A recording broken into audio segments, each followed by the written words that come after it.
In a land that seemed oh so long ago, two people decided to do a podcast. The podcast was successful, and they had many great guests grace them on their shows. Well, to me, there's one that stands out amongst the many. His name is Reverend Bill Bean. He's the spiritual warrior.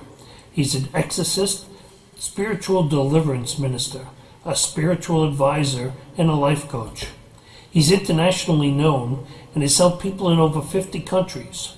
He will address anything from a curse, blocks, attachment, obsession, and oppression, all the way to possession by demonic spirits. You may have seen him on many TV shows like Ghost Hunters or The Haunted.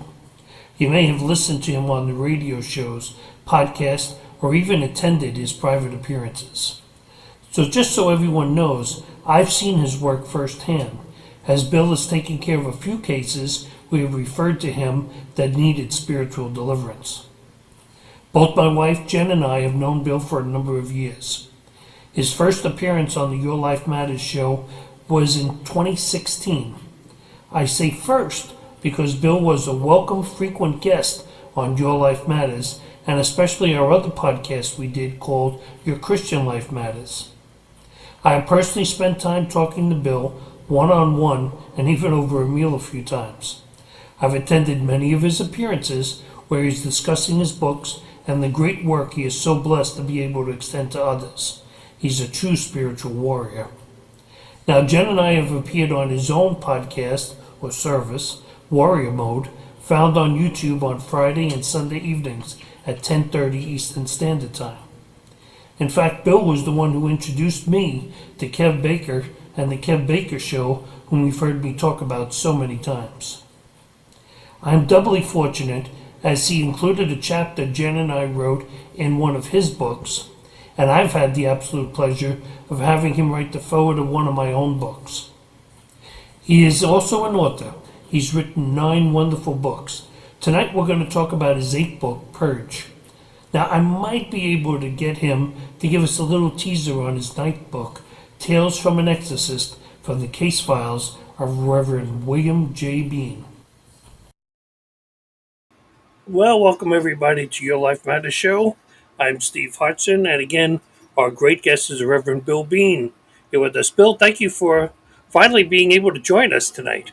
Finally, and man, that's the best intro that I have ever seen. Let's see, I've given well over probably 2,500 interviews in my career, and that is the number one intro. That congratulations, that was awesome, brother. Well, if you remember, I used to do that live when we came on the air, but of course that was audio-wise, and the show was recorded. So if I made a mistake, I could easily just edit it out. Now we're going live, so if I make that mistake, so those are pre-recorded now, so I can make the mistake as many times as I want. I can edit it, but we also get to see the person before time, and I don't have to put up a number of books or anything else. I can just, show them that's there. And, I want to thank everybody that is watching. Bill was supposed to be our first guest when we decided to come back to Your Life Matters show. And as you always say, someone up there had some other different plan. Yeah. As 3:30 that afternoon, I was told to go to the ER. And we were sitting there, Jen and I, and it was about 6 o'clock, 6:30. We said, gee, a half hour to drive back to the house. So if the doctor comes in, I could still make it in time. And then they said, well, we're going to be a while because there's a gentleman here content on trying to kill himself. That was in the ER. Wow. And I told her, you go on Facebook.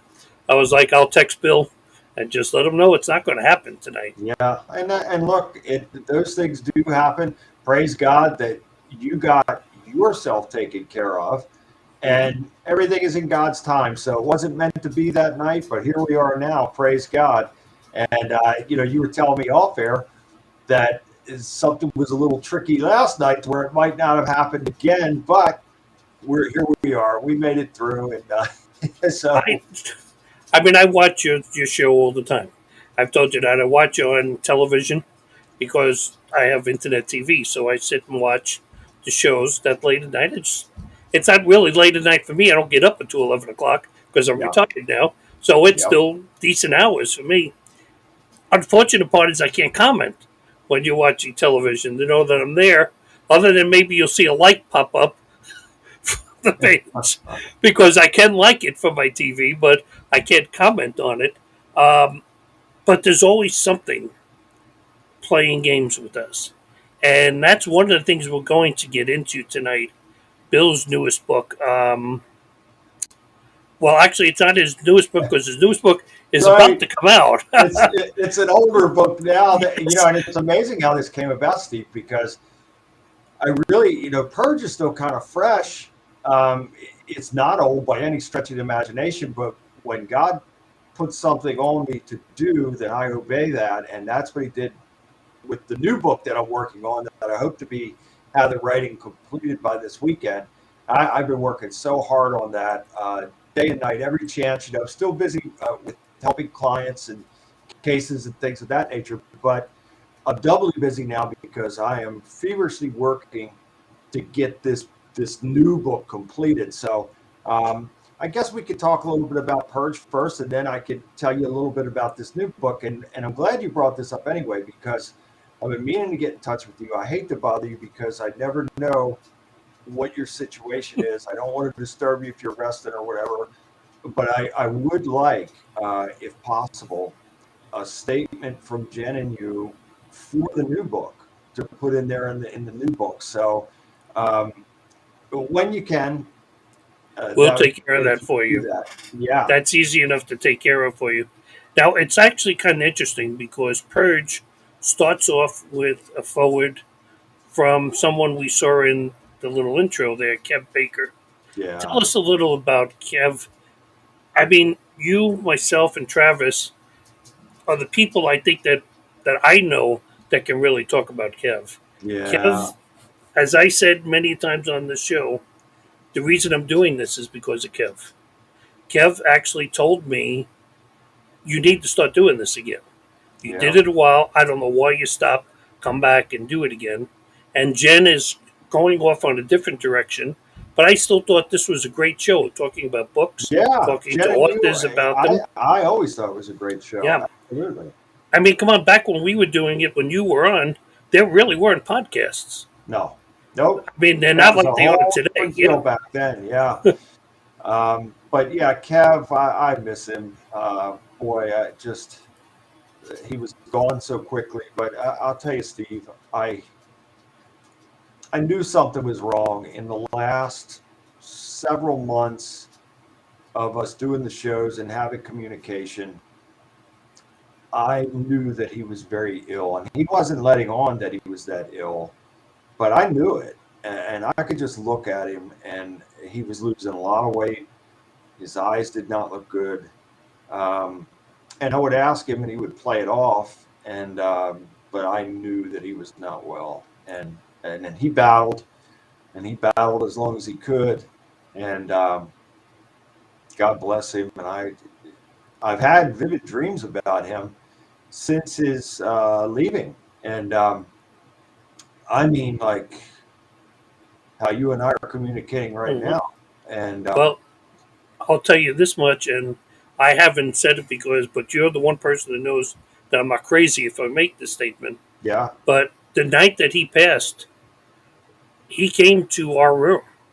Jen and I, we felt his presence in our I room, believe it. Yeah, in our bedroom. And right away, and we didn't even know Kev had passed at yeah. that point. We literally looked at each other and said, "That's Kev." Isn't that I amazing? mean, I you could believe it. just feel him there. And the day he passed, um, we had been talking. See, with me, he would talk a lot about his COPD, Yeah, being that I had what I had, the IPF, right. You pulmonary guys fibrosis. could Right. connect and relate. Exactly. And, Kev, the way he was more interested in my condition, how I was feeling, Yep, than how he was feeling. yep. And we talked while he was in the hospital on Facebook. He would send messages back and forth. And the day that he passed, I asked him how he was doing. And he said, not doing too well. Mhm. And that was the last I heard from him, you know. And it's sad, It is He was a sad. great person. But anyway, I want to he wrote forward to your book. Yeah. So tell us a little bit about, because some of the stuff he wrote in the forward is awesome. Well, he's brilliant. He's a brilliant guy and a very good writer. And he had written the forward in that book, and he had written chapters in Stranger Than Fiction 1, Stranger Than Fiction 2. So he was very prominent in some of my books. And just his writing, and his very strong intellect, and he was able to articulate things very well. And they were among the best chapters in either of those books. And then the forward he wrote for Purge, just outstanding. I mean, that's just who he was. And at that time, I didn't realize that he was as sick as he was when he wrote that forward. But it wasn't long after that there were telltale signs that he was not doing well. And He thought he was getting better. He really did. He, in some ways, I know before Christmas when he went home, when they sent him home for Christmas. And yeah, I remember him telling me how good he was feeling. He said, but I remember the one thing he said was, which is strange, and I guess it's how other countries work, they would not send him home with oxygen. isn't that Like here, bizarre? like I'm sitting here with a cannula on right now. He Yeah, couldn't get oxygen at home. And I don't sure. know if that would have done any different or just would have prolonged it. It I could have helped. It certainly right. couldn't have hurt. It was just it was really really sad. I mean it's sad, but okay. I I hear from his mom So do I. uh, often, Pearl, wonderful lady, and I have had several sessions with his brother Kenny um, over the last couple of months, and Kenny misses his brother. Pearl misses her son. I haven't heard from Ann much, Kev's wife, but I certainly keep her in prayer, and Kev's son, Kevin. I pray for him. You hear it every week during the service. I pray for them. I'll continue to Mhm. pray for them. But Ken, Kev's brother, has really been having a tough time dealing with the loss, and so I've had several sessions with him, and I pray. Now I haven't heard from him in probably over the last 2 weeks or so, but I pray that he's doing well. I hope that no news is good news, and I continue to pray for him, and I'll be there for him whenever he needs me. But this is very sad and tragic for the whole family, Steve. They're all devastated. Well, Kevin was young. Yeah, I mean, I think he was 44, if I'm not yeah, it was mistaken. mid 40s. I remember. Yeah, Right. or he just turned 45. I think he just Yeah. turned 45. And I mean, he was such a zest of knowledge. Yeah, He was such an awesome person. I mean, I watched from the time we went on his show with you that you introduced me. I watched the show every day. yeah, Here in the house, she would know at 5 o'clock, okay, because it was from 5 to 7. I even if I was still working, I still switched on the show and watched yeah. He during was that time. interesting. He was Yeah. very interesting. And I met him through a lady named Laura Maxwell, Hmm. who is in Scotland. And Laura asked me to go on his show. Now, I didn't know Kevin at the time. And she asked if I would go with her on to his show. And that's how I got to meet Kevin, got to know him. And then we just instantly bonded from there. And but that's how that all came about through Laura Maxwell. Laura knew Kev, and she knew his co-host at the time, Johnny Whistles, and Right. so that's how it all started. Okay, I'm going to move a little forward to the book so we can move on. But Yeah, before we start, I know what you're going to say at times when you say things. So I just want to make sure our audience understands, because most of the people around here will say Jesus or God, yeah, but you say Yahweh or Yeshua. So I want you to help our audience before we start, so this way they understand when you say that. Say, huh?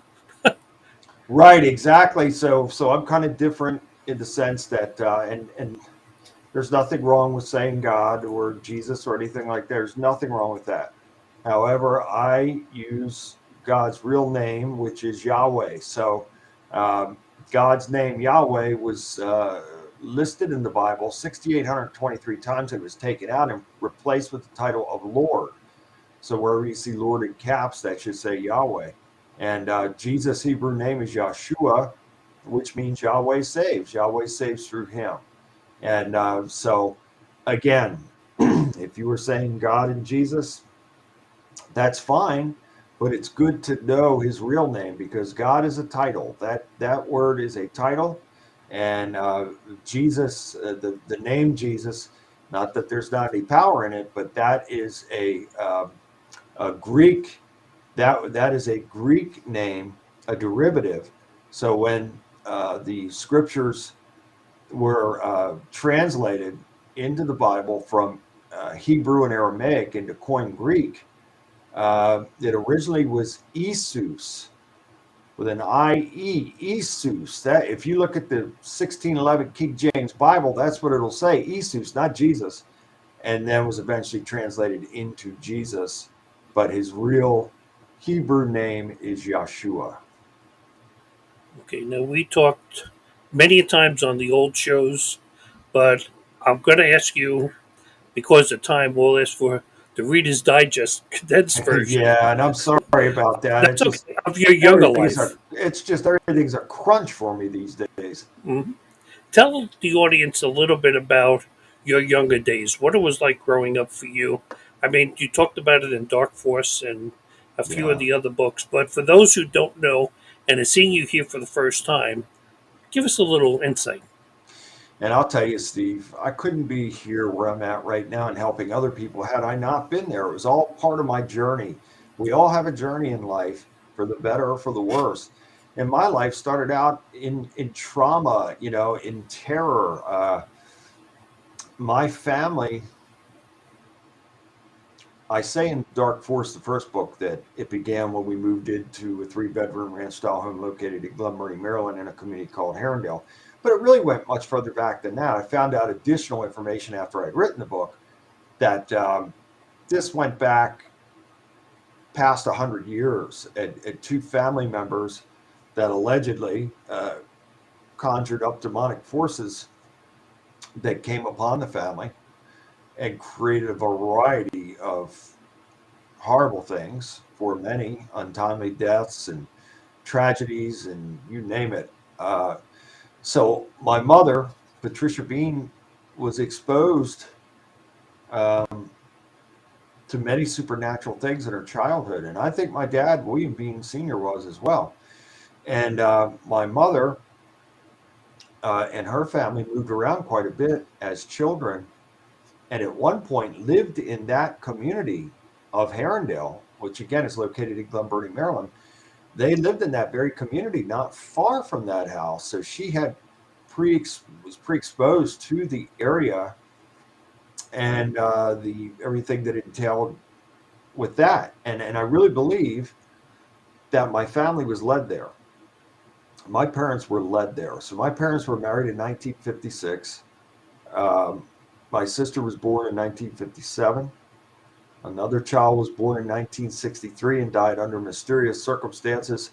And representatives from Johns Hopkins Hospital came and retrieved that body for studies. And that's as far as I could get. I even contacted Johns Hopkins and tried to go into the archives and they wouldn't give me any information.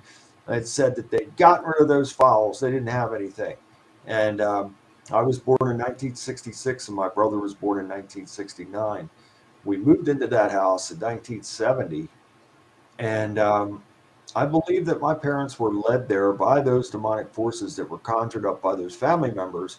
And I also believe that evil was already present and manifest in that house and in that area. And that's why my parents were led there.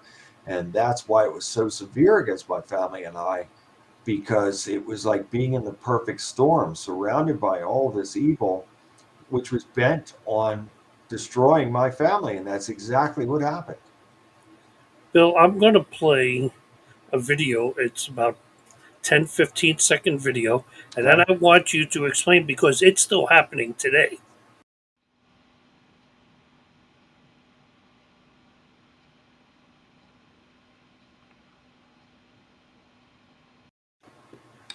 Okay, explain to our Yeah. listeners what that was.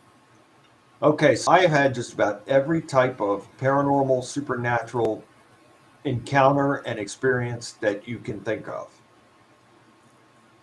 Every kind. And included in that are frequent sightings of unidentified flying objects. Now, this started early in my childhood. And as a matter of fact, there's a photograph of me at age 3 in 1969. In the photo, there are these other beings. It was as if it was a Polaroid photo. I was 3 years old. My dad, I guess, took the photograph, and it was as if a dimensional doorway was open, and all these beings were in the photograph. And there were three humanoid type of beings behind me. One big face above me looked like the face of a lion. There was another entity to the left that looked like a Bigfoot creature. And there were several other entities, including one that was standing to my left that looked to be like one of those gray alien type of beings. Now, this is at age 3 in 1969. I've had these experiences and encounters all throughout my life, even to this day. Now, I believe that the piece of footage that you just showed, I shot on August 19th. I'm in my office right now, and I went to I heard a noise in the sky. It was 1:30 a.m. I got up and I looked out the window and I saw that object across the street hovering over some trees. I grabbed a camcorder, an old Quasar palm quarter, and I started recording. And it was amazing footage, and it is undeniable because of the different colors, white and blue and purple and pink, all these different colors that were inside of that object, and it hovered out there for over 5 minutes. I got 4 minutes and 55 seconds of footage of it, and then it like turned up on its side and started heading east. The thing tilted up on its side and started heading away to the east, and it was amazing. So this is and that morning, that encounter, that sighting, I believe was divine. So I've had many divine experiences. God has saved my life and spared my life so many times throughout my lifetime, Steve. It's just unbelievable. And with that, I've had angelic encounters, and I've had some of these divine, which I call them divine Merkaba chariots of Yahweh. And for those of you who don't understand that, look it up. Look up Merkaba. These are the divine chariots. Psalm 68:17 says the chariots of God are 20,000. And so these objects originated in heaven. And I believe that when Satan and a third of the angels were cast out of heaven, they were cast down in those flying craft. So so there are, in my opinion, at least four different sources for these craft. One, divine Merkaba chariots from God. Two, these which now are called demonic craft from the devil. Three, our government now has the technological capabilities to manufacture these types of craft. And four, in the vastness of everything that Yahweh created, it would be very narrow minded to think that we are the only life forms in the vastness of the universe. Therefore, I strongly believe there are other planets, other universes that have life and beings that are like us and beings that don't look like us. And so I believe that they come from some of those places as well. So those are my four, and there could be more reasons than that, but that's my condensed ideology on the source of these unidentified flying objects. Last night I was watching YouTube, and there's some telescope we sent up out into deep space that's sending us back images. And one of the things it says, it's disproven the Big Bang Theory Yeah, that everyone is talking about. And it's kind of interesting because he goes on saying, well, now scientists will try to say, then it's this instead of what it obviously is. You know, Obviously. And for hmm those that would say, oh, it was a Big Bang. Okay, well, what created the Big Bang? bang, What yep. created anything before there would even be a Big Bang? How is it hmm possible there could be anything that would trigger a Big Bang? So and this goes so far and so deep um, that people like that. What's that old saying, Steve? For the believer, no proof is necessary. For the skeptic, you will never have enough proof. No proof would ever be good enough for somebody who's already got a preconceived and predetermined notion that it is not anything other than some type of happenstance that took place and just magically everything just came into being. Okay. It's funny, we've talked about demons just recently, and, even in my own book, I wrote about, the dark side of all Yeah. of this because, a lot of people view evil or demonic forces as what Hollywood Yeah. presents it and what television presents it. You and I have spoken about the TV shows and everything else. It's actually a joke to what's really going on in real Yeah. life. You Yeah. and I have seen it firsthand. We've actually worked together on a case even recently. Yeah. Well, I want you to include that as well in yeah, your statement. That yeah. yeah, I mean, And I'm I've so seen glad what that we it's had this done. time to talk about that. I know. Oh, well, there'll always be other times when the book comes out. Yeah. Okay, Yeah. we'll be able to talk about it. But Yep. do you think it's been a plan by Hollywood media and stuff to try to sway us away from religion and condition us and make light of demonic presence? Absolutely. Absolutely 100% correct. So if you desensitize people and if you deceive them, and the main thing is to lead them away from God and say, okay, this is a way of presenting something that is evil, and you make that as good. Isaiah 5:20, woe to those who call evil good and good evil. If you do that, well, you're deceiving people and you're leading them down a very dark path. And I've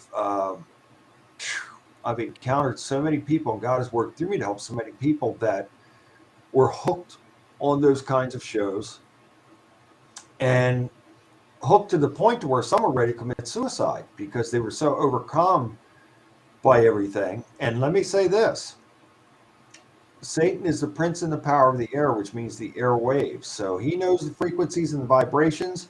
He knows how to manipulate people through frequency and vibration.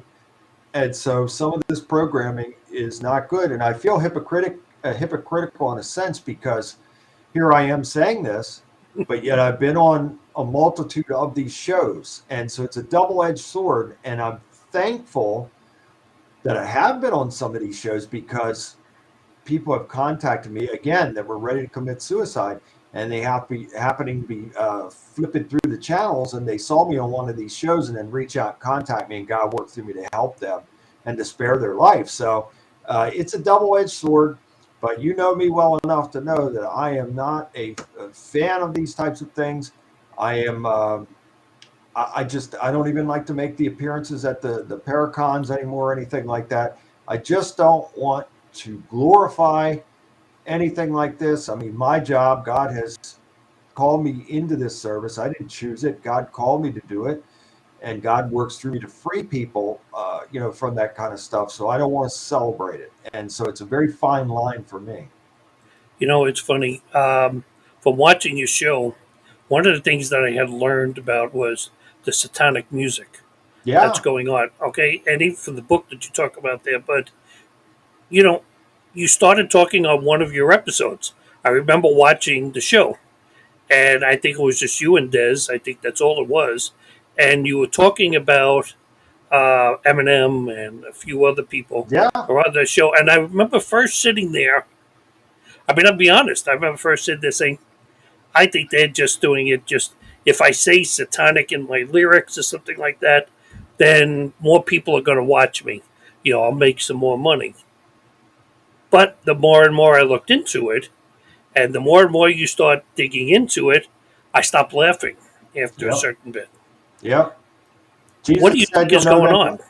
Jesus said you'll know them by their fruits, and you cannot make good fruit from a bad tree.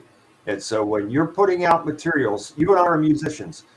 So if we write a song and we put it out, and the song is blatantly evil, the lyrics are blatantly evil, well, that's bad fruit from a bad tree, and there's no making that good. There's no way to reconcile that. And so, in my opinion, now I don't know for sure because I'm not with these people, but I have studied enough to come to the conclusions that these people literally sell out, Steve. They sell out for the money and the fame and the power. And so, therefore, when they make that kind of deal with the devil, they are now property of the devil. And so they have handlers, and those handlers say, "This is your song. This is your new song that you're going to be singing. It's already wrote for them. You're going to be making this appearance here. You're going to be saying this, and you're going to be doing these gestures, and you're going to be wearing this." These people literally become slaves. They're high paid slaves, but slaves they are. And that's why so many of those people get lost in drugs and alcohol, because they can't deal with the reality of what they have done, literally selling their soul for this money and power and fame. And they are nothing more than high paid slaves. And that goes for the athletes of today as well, that some of these people go around and say they don't want to be a role model. In my day, in your day, we had great men that were athletes that were role models, and they took that mantle seriously, and they instilled good ideals in kids back then. They were truly men of honor. And today it is just the opposite. These people say, "Oh, I'm no role model. I don't want that responsibility." Why? Because you want to do whatever you want to do and say whatever you want to say. And really, it's not what you want to do or say. It's what you're being told to do or say by your masters and your handlers. And so that's the difference in today's world versus when you and I were coming up. And I want to say to anybody that's listening that thinks that Bill and I are crazy right now and what we're talking about, because think about it, take us out of what we know and listen to what you just said, and even what I had just said there, and you think he's crazy. Yeah. But then, I started watching. I don't remember who the ministry group is that's on there. I know I found them through your show and watched a whole bunch of their videos. I mean, even at the Super Bowl last year, the satanic symbols, Eminem and Jay Z. Oh, is that Pastor Yes, Joe? Yeah. yes, Good Fight Ministries. right. Yeah, Yeah. actually, Google it, folks, on YouTube. If you're here Yeah. on YouTube, Google it and watch this stuff, because after you watch two or three of them, you say, okay, wait a second now. All right, you maybe have one or two. You say, yeah, well, that's a coincidence. No, when you're making 5, 6, 7, 8, 9 videos, Yep. and they all back each other. I mean, heck, they don't even hide it anymore. It's I mean, right they in your give it right face. in It's the lyrics about their wide contracts. open. This I talked about it on my show recently about this Beyonce with this song "Church Girl." It's got all these, foul lyrics, and these girls that are hardly dressed at all, and um, gyrating them around and sexualizing the youth now. And that's what this whole agenda is, to desensitize the public, and literally, in my opinion, offering them feces on a plate, and the public is consuming it. And that's what this garbage is that they're presenting. And you're right, it's wide open, it's in your face. They're not trying to hide their evil intent any longer. And the public, portions of the public, are still consuming it. And this is why we are where we are as a society now. This has been a concerted effort over many years to destroy the American family, and to take society and make society go right down the drain. And that is exactly what's happening now. I have been to every major city in America several times over. And I can tell you that in the beginning of my travels, some of those places were very, very nice. And I thought, wow, what a beautiful place. My wife and I could live here. And then the next time I went back, it looked like a totally different place. Just urban blight like you would not believe. We have a society now that is a society, by and large, and I'm sorry to say it, in the major cities, um, drug addicted, homeless people, um, people that are violent. You could not take your wife. You couldn't come here to Baltimore and take Jen and walk her around Baltimore without the risk of being robbed or killed. You truly couldn't. And that goes for now New York City, Philadelphia, Boston, um, Memphis, Tennessee. We've just seen stories out of there. San Um, Francisco. yeah, Yep. even places like Orlando, which is like the Disney place.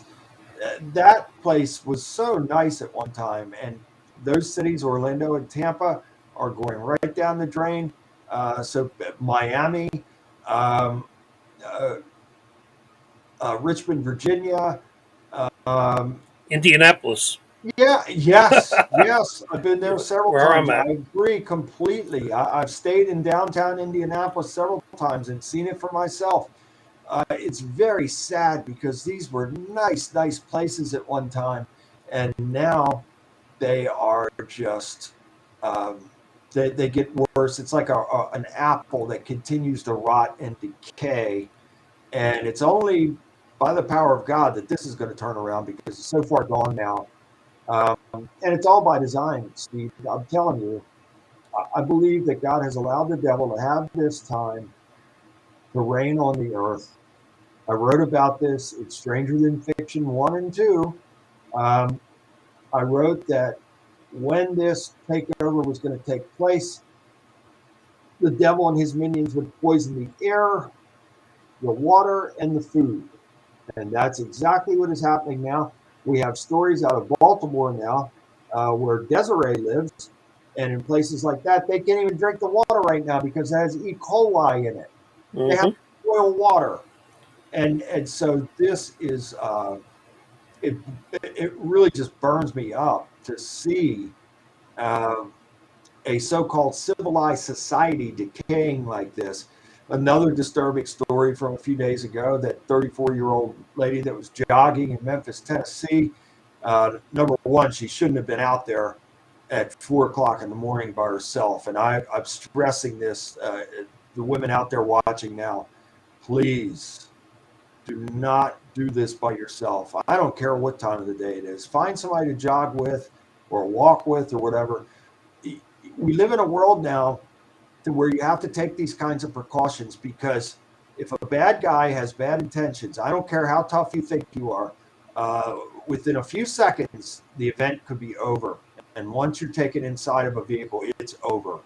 And so I'm urging all of you, ladies out there, please stop jogging by yourself, stop walking by yourself. If you have a husband, have your husband or boyfriend or call a friend up. Stay together and do it that way. It's better to be safe than sorry. And Steve, I see it a lot in today's world. Nobody ever thinks it's going to happen to them. So we're so desensitized by these news stories that people become oblivious to it. They never think that it's going to happen to them, and then these tragedies continue to happen. Now, is it the fault of the lady because she was out there by herself at 4 in the morning? No, it's not her fault. But unfortunately, we live in a world where these scumbags are out there, and they are walking demons. They are um, really taken over by these demons to perpetrate these wicked and heinous acts. And I have no doubt that this individual, I'm really trying to bite my tongue right now. Uh, this individual was probably stalking this woman. Wasn't a random thing. I guarantee you that. He probably had her pattern down that, hey, this woman jogs at 4 in the morning by herself. And then on this one particular day, he pulls the vehicle up past her. He jumps out of the vehicle and within seconds had her, accosted her, had her in the vehicle, and then did whatever. And then that was that. So that's how quickly it can happen.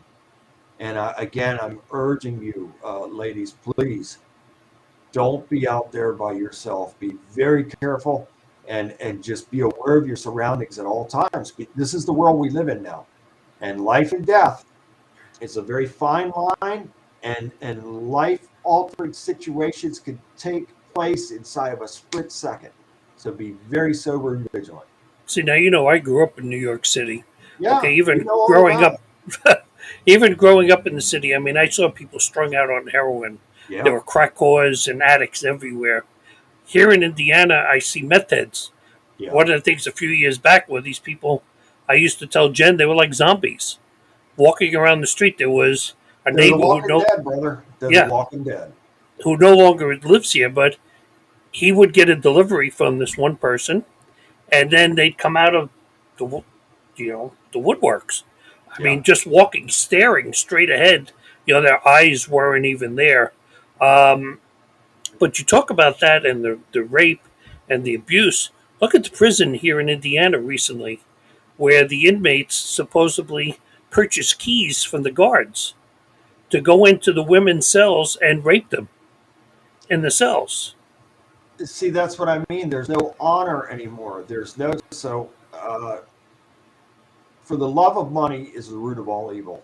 Not money, because if a man earns a living by the sweat of his brow and works hard, then he's entitled to have money and nice things. There's no sin against that man or that money.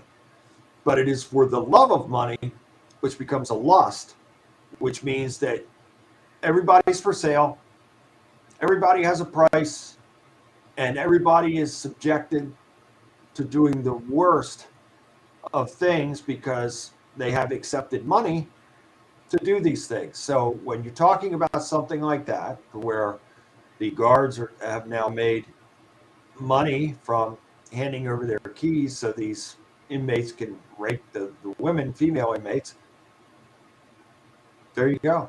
I mean, Yep. so everything is for sale. It is a disposable world. And so this is straight out of the playbook from the devil. And I write about this. I think I wrote about it in Purge and this new book. That if you think that you can make a deal with the devil, you are sadly mistaken. You're living in an illusion. There is no kinship or partnership with the devil. Number one, you can make your deal, but it is not really a deal.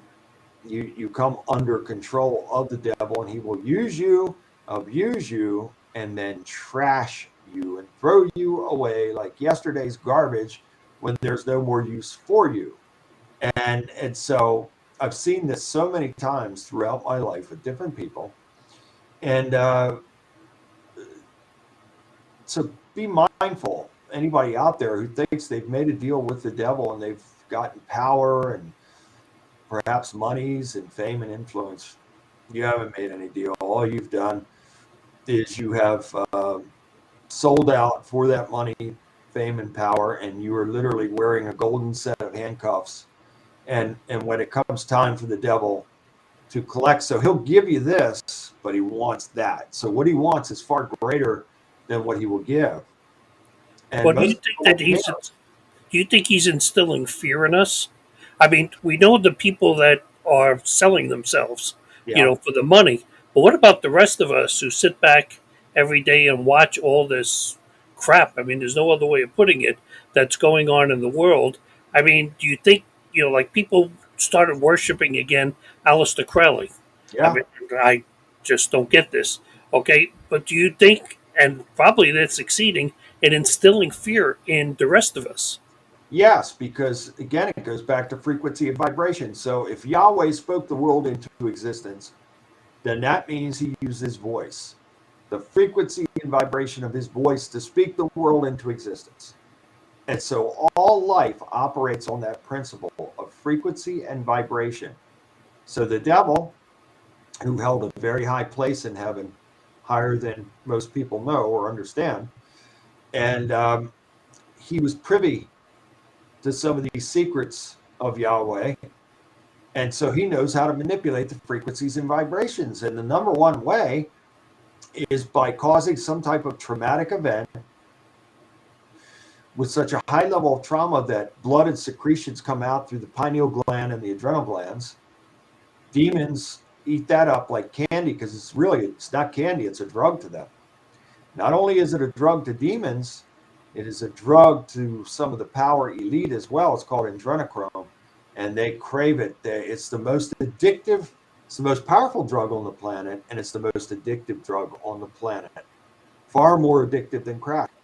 And so there are those, and they know who they are, and more importantly, God knows who they are, that are going around with this addiction for adrenochrome, which involves blood, and it involves traumatized blood. And this gives these people the greatest high, and they also think that it. Let me say it like this, Steve, without naming names. I will urge the people out there who are watching this right now, go and look into some of these stars. Some of these stars, they're 80 years old and they look young, and 75 and they look young, and so why do you think that is? Their anti-aging secrets are adrenochrome. They do this. I know it sounds crazy talk. Dig into it. Dig into Marina Abramovic. She's a piper of all these people.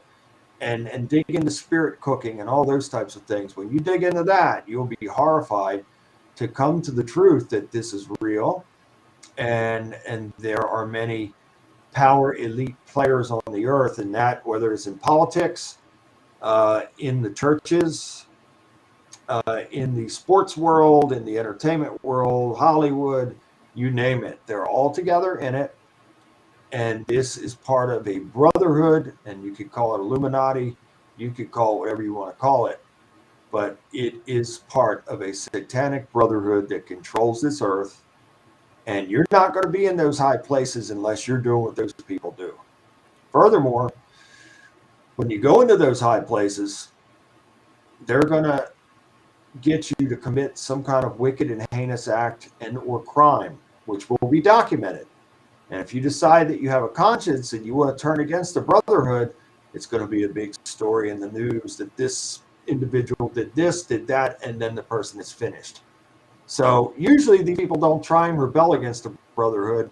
They usually end up dead if they suddenly get a conscience and they want out. But I urge all of you out there to dig into it. The truth is stranger than fiction. And boy, when you learn the truth about some of these things, your eyes will be like this. Well, one of the things too is that we expect the messages to be in black and white, right in front of our faces, but there are a lot of subliminal messages. And Correct. as a musician, I used to think, come on, they're crazy. But we could be watching television at night. Yep. Like I told you before we came on the air, I watch stuff on my TV. And I'll be watching something, and all of a sudden my dogs will start barking. Yeah. And it's like, what the heck are they barking at? Okay, but they're barking at because there's a sound of a doorbell or other dogs barking, mixed, lay it in to the mix of the Yeah. commercial. And when I've listened for it, I can hear it. The other night, I swear, I thought there was an ambulance somewhere outside. I kept putting the thing on mute, and there was nothing, and I would turn it back on and hear it again. And my dogs were barking from it because they thought there was a fire truck or an ambulance, and there's Yeah. not. I mean, these messages come from everywhere. And tell-lie vision comes from the military industrial complex. So it was designed to be a weapon, and it is just that. Now, I'm not condemning all TV. There are some programs that I watch on TV, but I'd probably say 99% I don't watch. But it is all designed to control people through frequency and vibration, which becomes a hypnotic suggestion as well. So, like Steve's saying, with this type of subliminal message, this is mind programming that goes into the frontal lobe. Whether you realize you receive the message or not, it's there. And this could be used for future programming. And it's all part of a desensitizing of society to accept anything and everything.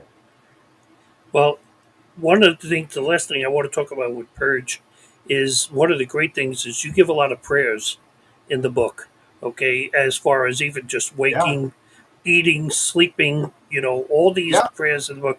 Why do you feel that prayer is so important, especially now? Well, I can't tell anybody what to do, and I wouldn't dare because God created us to have free will.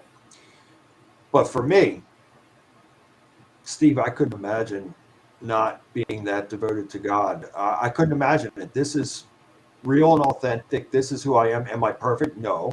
Do I claim to be? No. I could write a 500-page book on the mistakes that I've made in life. However, I'm real. I'm authentic, and my walk with God is real and authentic. So I truly keep God first in my life every day. Um, I am committed to Him. He's first in everything. Therefore, I'm committed to excellence, which means I refuse to lose. Again, doesn't mean my life is perfect, but I had such a horrible life that I was seeking death. And now I have such a blessed life that I wouldn't trade my life with anybody else's life on this planet. And I thank God and praise God for that. So I keep a constant dialogue with God throughout the day. And of course, I do a lot of sessions with a lot of people from all over the world. And this goes on just about every day of my life. And so I have to be at my best each and every day for God. I have a responsibility and obligation to Him, my wife, the people that I'm helping, and myself as well.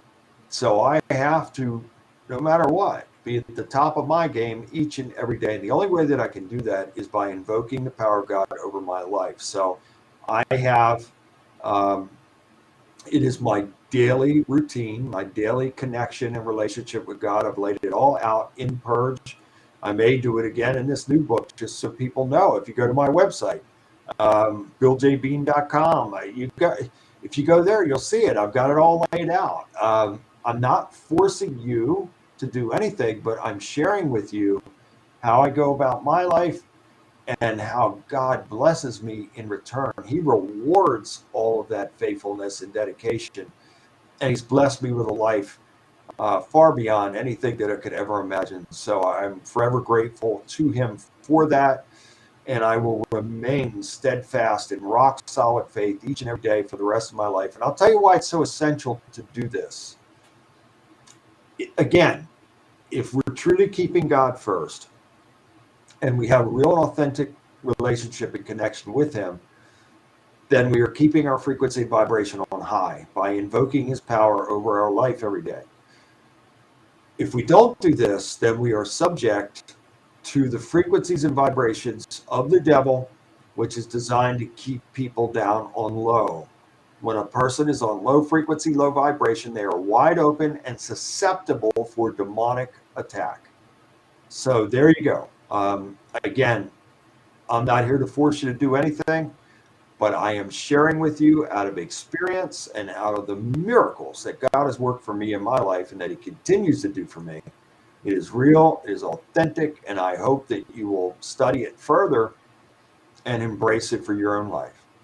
And you and I have seen it firsthand where people are on that lower frequency and are like Yeah, wide open to things that wide go on. open. You're wide open. Anything and everything. And it's like the person has a black cloud over their head and they can't figure out why this goes wrong, that goes wrong. Why is this happening? Why? Well, it's happening because of being on that lower frequency and lower vibration.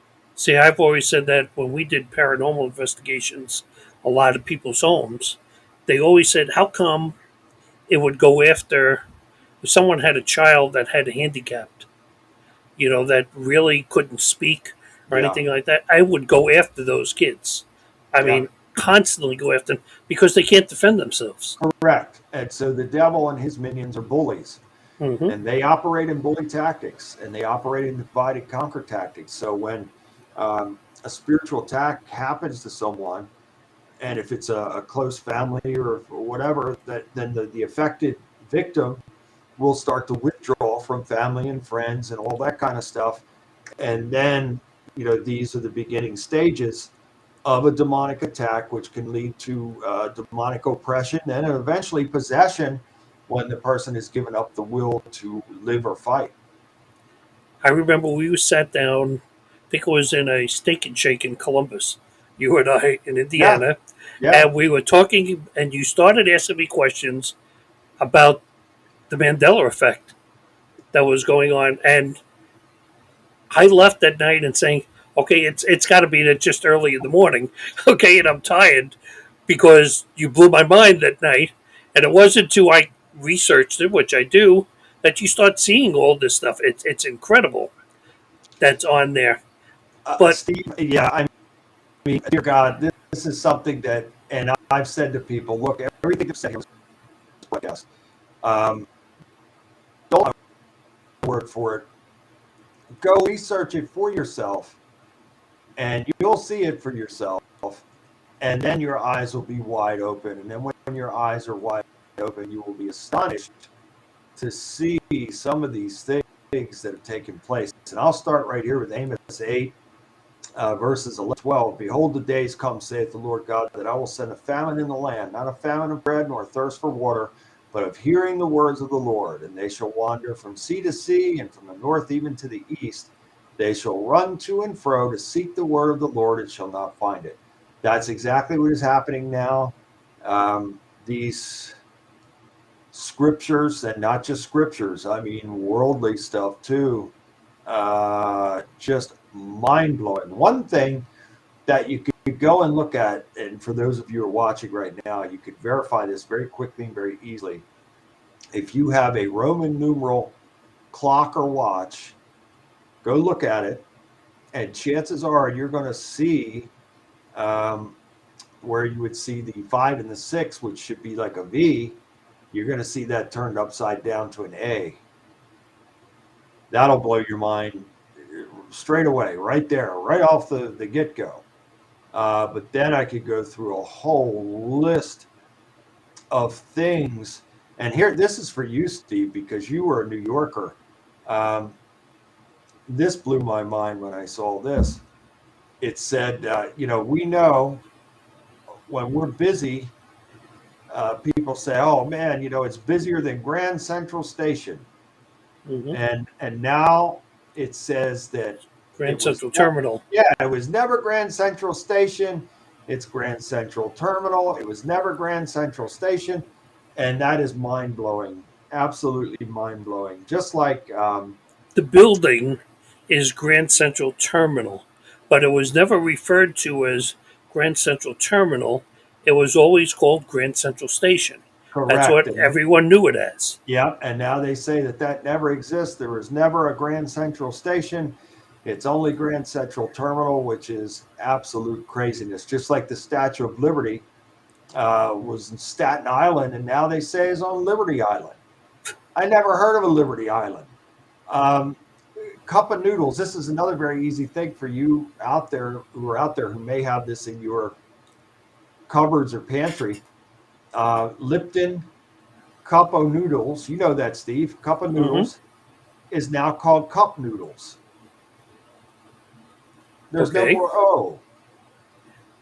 Why do you think that's going on? Let's ask that. Why do you think that's going on?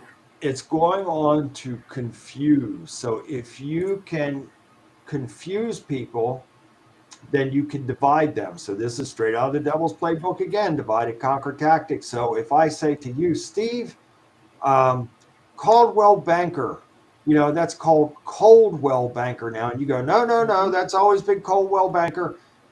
Now we've got division because I say that, no, that was Coldwell Banker. And you say, no, it's always been Coldwell Banker. Now you have division. And that's what the devil wants. So he wants confusion and then division, because united we stand, divided we fall. And that's what this is all about now, the times that we're in, which I'm thoroughly convinced that we are in the last days. And so we're going to see more and more of these types of things. Furthermore, there are devices such as CERN, and for anybody that doesn't know what that is, capital C, capital E, capital R, capital N, look it up. And its logo is 3 interlocking 6s, by the way. Look it up. And there are many of these types of mini CERNs now throughout America and the world. And these are devices that have the technological capabilities teamed with D-Wave quantum computers that can literally change time and times and spaces and open up dimensional portals and doorways. Do some research into it. Again, your mouth will be hanging open when you see some of these things. Marie Flowers asked the question on that, and I don't Yeah. want to go past. Finally, someone asked the question here, but she wondered why pastors don't acknowledge, like the Mandela effect and the Bible changes that are going on, and why There are we turning an eye to that and not zooming in on that. Well, Steve, I've been vilified by other pastors, called an agent for the devil, a deceiver, and all these different things.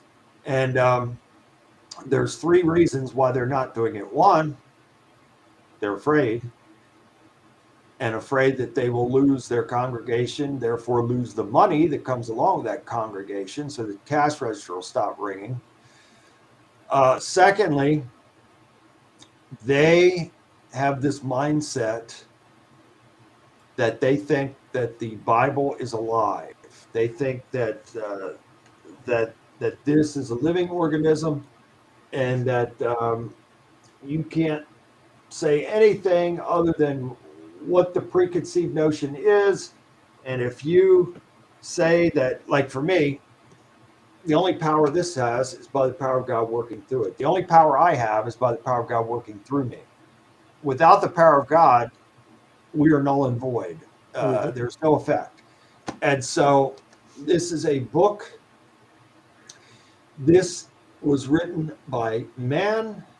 God himself did not sit down and write this. This was a collection of stories. This was never even called a Bible back in those times. There were scrolls of different writings. And so out of 600 writings, 66 were selected in the Holman and the King James and other versions. And Catholic versions is like 83. And then I think like 46 in Ethiopian versions. Um, so when a pastor says the Bible is the infallible word of God, I beg to differ. I'm sorry.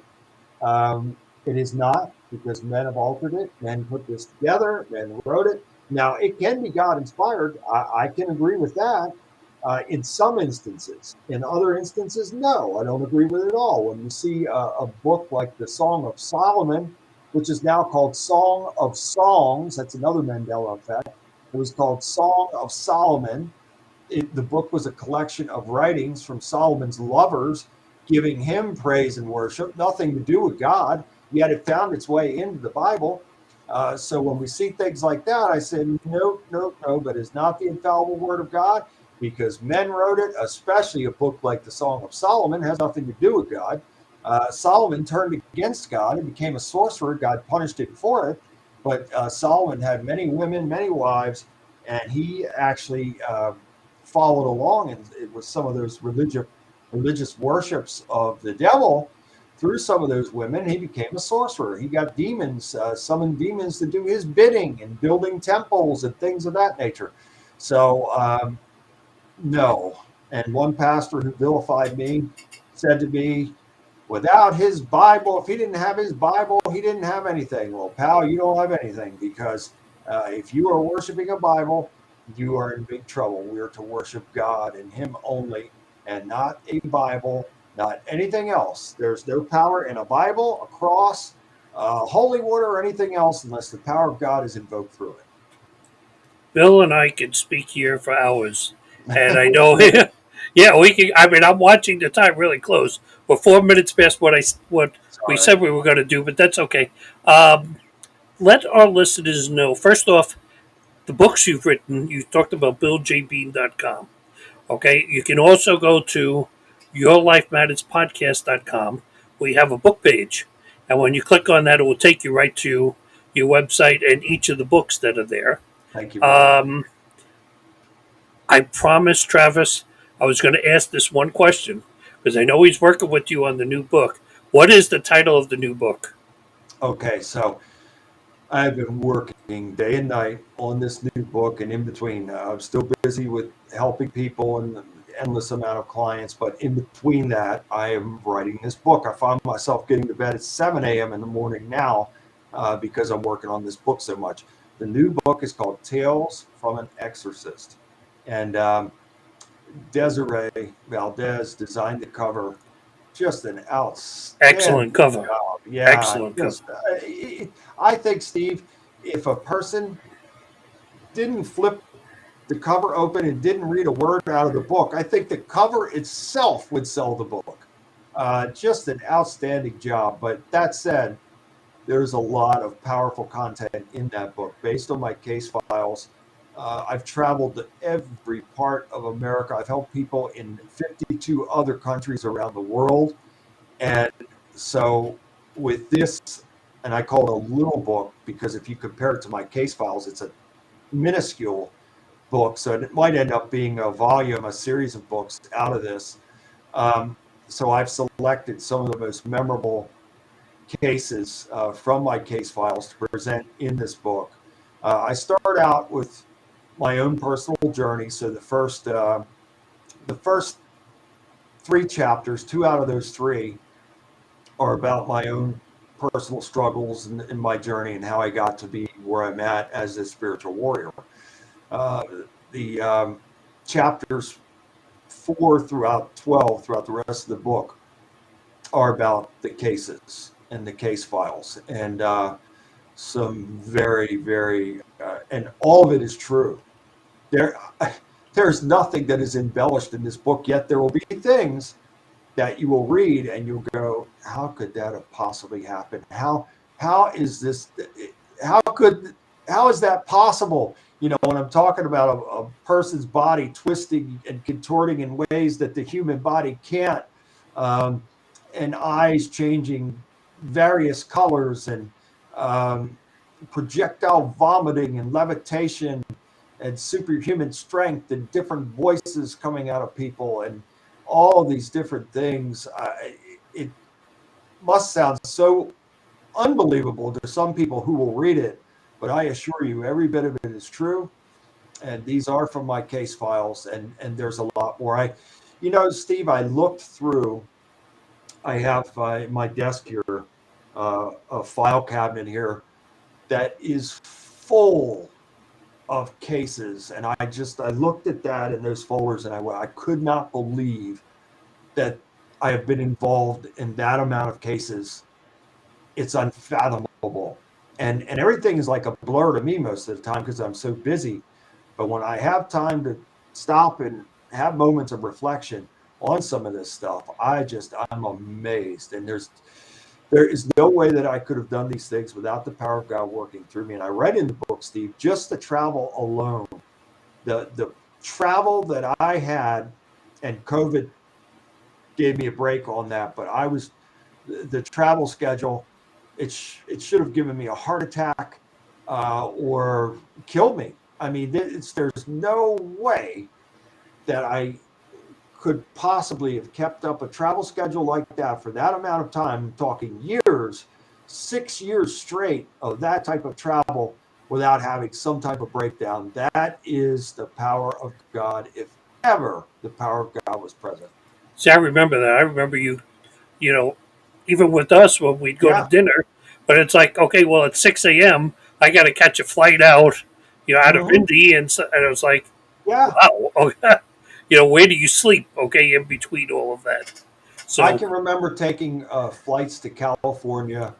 Now, usually when you go to the West Coast, I'm on the East Coast in Maryland. When you take flights to the West Coast, you should be staying out there for a few days. I would take a flight out there, help a person. There were several occasions to where I would help. I remember one time, I think I helped 14 people out there, and I traveled out there, uh, flew into LAX, had to drive down to San Diego and help a family of 14. Then I think I helped somebody else after that, went back to the hotel, slept for a few hours, and got my stuff together and headed back to LAX, caught a red eye out of LAX, went back, got myself together for a couple of days, and then took another flight out, I think, to Florida. It's there. There's no possible way these things could take place without the power of God being involved in this. Bill, I know we're going to run out of time here. Tell everybody about the Warrior Mode show. Well, I want to thank you, brother, and please tell Jen I said hi if she's watching. Love you both dearly, and we'll be honored to have you guys to be a part of this new book as well. Want to have you guys back on Warrior Mode soon. And I want to thank everybody out there that's been watching tonight. And I'll be on the Warrior Mode service tomorrow night at 10:30 p.m. or 11 p.m. Eastern. I'm sorry, I've moved back to 11 on Fridays. And that is me maybe giving some headlines and giving some prayer instruction as well. And more importantly, I perform a live spiritual deliverance right there for anybody that needs it. And also, I read my prayer list, which is probably over 600 people on that prayer list now. And it takes me probably 35 or more minutes to say it. I don't care if you're out there and you're in need of prayer, let me know and I'll add you to that list. So that's consists of the Friday night Warrior Mode service. And then Saturday nights now, we're doing the Warrior Mode show at 10:30 p.m. Eastern with Des and Travis and Derek and now Stroh, Rob Kellum, the maestro. He's a part of this thing too now. So really looking forward to tomorrow night and Saturday night as well. Our topic on Saturday night, Steve, might interest you. We're going to cover 911 again. So we're going to revisit 911. And so that should be a pretty interesting program. But again, thank you so much, brother. I appreciate it. It's always a joy to be on with you and look forward to the next time. After we get this book debuted, You'll be back. oh, yeah, I'm going to debut it on Coast to Coast. And then once we get that launched, then I'll be back with you and we'll go in depth. I might even have you back with Travis. Yeah, that would be great. Travis, and again, I ribbed you once about it. Travis, and I promised Travis I would do it again. Travis laughs all the time because you were supposed to be the first show coming back, as Yep. you heard in that intro. But Travis got to be the first show. He'll never let me forget that. And he wears that little badge. Okay, every time. Just remember, I was your first show. Okay, I beat Bill out for That's coming right. back. Well, Bill, listen, I really, truly thank you for coming on, taking time from your busy schedule. I know he's going back to writing I and am. helping people. I mean, it's one after another after another. I mean, he came on 3 or 4 minutes before we started this. Yeah. I was sitting working. here. I was working right up until the time of coming on with you. Understand, I was panicking for a couple of seconds there. It's like, okay, how do I stall, okay, before he comes in? I But would never leave you hanging. now I like know that. you would. And So, but I was working right up until that time. I said, Right. okay, I got to stop right now. And now I'm going over to shift gears and be with Steve on this. well, thanks for being on. And again, now next week, I'm going to gloat a little bit because the Your Life Matters show, as you know, used to be with Jen and Steve. We used to say Your Life Matters with Jen and Steve. Well, next week, Jen will be my guest That's on great. the show. She's going to be talking about her books that she's written and some of the stuff she's doing, the teaching and stuff. And then the following week, we talk about Travis. Travis will be back, and this time he's bringing someone else. I think Matthew, his cousin, or something that worked on the documentary on Mothman. He's coming back because we got into talking and went like an hour and 40 minutes, and we still hadn't covered half of what we were supposed to cover. So we're going to pick up right where we left off on the next show. So thanks everybody for joining us. Remember, go out to BillJBean.com or you can come out to YourLifeMattersPodcast.com and you learn more. Thanks again, Bill.